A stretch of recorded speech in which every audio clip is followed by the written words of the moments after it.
সেইটো ডেভেলপমেণ্টৰ কাৰণে অন্যান্য দেশত সেইটো নকৰে অন্যান্য দেশত 4 লেন 6 লেন 9 লেন মেট্ৰ' গাড়ী ৰেলগাড়ী ওপৰলৈ বনায় মাটি অধিগ্ৰহণ কৰি নহয় গছ কাটি নবনায় আমাৰ প্লেনিং অফিচাৰৰ গাত দুখ আছে চৰকাৰৰ গাত দুখ নাই এইটো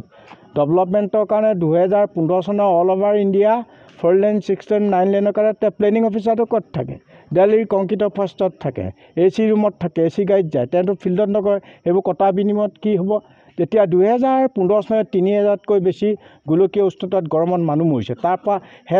হেজাৰ মানুহ মৰি আছে এতিয়ালৈকে সেই কথাবিলাক উপলব্ধি কৰিব লাগে সেইকাৰণে যেতিয়ালৈকে প্ৰেক্টিকেল নলেজ নহ'ব তেতিয়ালৈকে আমাৰ এই কটা মৰাটো থাকি যাব সেইকাৰণে মই এতিয়া আশা ৰাখিছোঁ ৰাষ্ট্ৰীয় শিক্ষানীতিত সেইটো নাই কিন্তু এই ৰাষ্ট্ৰীয়খনত প্ৰেক্টিকেল নলেজ আছে সেইখিনি 24 বছৰ লাগিব সেই ল'ৰা ছোৱালী যেতিয়া ভাৰতীয় প্ৰশাসন আৰু ছাত্ৰ হেৰিত সোমাব তেতিয়া এডুকেশ্যন সোমাব তেতিয়া আমাৰ দেশে সমগ্ৰ বিশ্বক নেতৃত্ব দিব সেইটোলৈ ঘূৰি আহিছোঁ আমাৰ দেশখনত গছ পুলি ৰোপণৰ ক্ষেত্ৰত চৰকাৰ ডিচিশ্যনবোৰ ৰং ডিচিশ্যন সেইটোতো সময়ত গছ পুলি নুৰুলেতো নহ'ব হেজাৰ কোটি পুলি ৰুলেতো নহ'ব সেইকাৰণে তেনেকুৱাবিলাক পদক্ষেপ ল'লে ইয়াত এপ্ৰিল মে জুন এই 3 মাহত যিমান যি গছ পুলি ৰুৱে সেইটো ৰুলে সোনকালে পানী দিব নালাগে আমাৰ গছে ৰুৱে তাতে প্ৰতিপালন নকৰে পানী নিদিয়ে সেইকাৰণে আমাৰ গছবোৰ মৰি যায় আৰু সেইকাৰণে অসমৰ জলবায়ুটো বেলেগ ধৰণৰ অন্য লগত নিমিলে উত্তৰ পূৰ্বাঞ্চলৰ সেইকাৰণে মই ভাবোঁ 6 মাহ আগতে হয় 4 মাহ 5 মাহ আগতে হয় তাতে মহাৰাষ্ট্ৰততো 4 মাহ বেগ তামিলনাডুত 6 মাহ বেগ কেৰেলা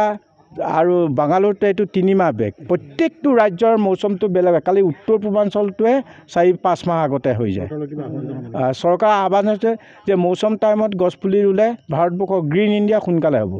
সেইকাৰণে অনুৰোধ কৰিছোঁ আৰু যন্ত্ৰ চালিত ইঞ্জিনটো বেন কৰি দিব লাগে সঁচাকৈ বহুতেই ভাল লাগিছে আৰু এতিয়া বৰ্তমান সময়ত কিদৰে গছ গছনি কমি যোৱাৰ ফলত প্ৰকৃতিৰ প্ৰতি কিদৰে এটা মানে ভাবুকিৰ সৃষ্টি হৈছে জলবায়ু পৰিৱৰ্তন হৈছে গোলকীয় উষ্ণতা বৃদ্ধি পায় কেনেধৰণৰ পৰিৱৰ্তনৰ সৃষ্টি হৈছে এতিয়া বৰ্তমান সাগৰ পৃষ্ঠৰ উচ্চতা বৃদ্ধি পাইছে বিভিন্ন ধৰণৰ সমস্যাই দেখা দিছে যিসমূহৰ বাবে মানে দায়ী হৈছে মানুহে গছ গছনি ধ্বংস কৰি সমগ্ৰ পৰিৱেশ বিনষ্ট কৰিছে সেইবাবে আজি আমাক ইয়াত কেনেধৰণে গছ ৰোপণ কৰিব লাগিব আৰু কেনেধৰণে গছক প্ৰতিপাল কৰিব লাগিব আৰু গছ ৰোপণ কৰাৰ ফলত আমাৰ কি এতিয়া বৰ্তমান যিসমূহ অসুবিধা হৈ আছে সেই অসুবিধাসমূহ কেনেদৰে মানে দূৰ হ'ব সেই বিষয়ে আমাক ইয়াত পাঠদান কৰিলে অৰণ্য মানৱ যাদৱ পায়েং ডাঙৰীয়াই আমাক এই বিষয়ে অৱগত কৰালে অৰণ্য মানৱগৰাকী আজি বহুত ভাল লাগিছে মানে এনেকুৱা এটা ভাল বস্তু শিকিবলৈ পাই বহুত ভাল লাগিছে আমি এতিয়া গম পাইছোঁ যে কিদৰে মানে গছ কটাৰ ফলত সমস্যাসমূহৰ সৃষ্টি হৈছে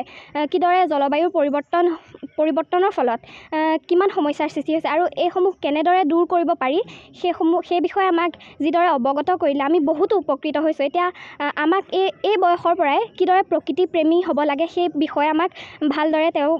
অৱগত কৰালে গতিকে বহুত ভাল লাগিছে নমস্কাৰ মোৰ নাম শ্ৰীমতী ৰিচা ৰাজখোৱা মই শংকৰদেৱ শিশু নিকেতন থোৰাজানৰ ছাত্ৰী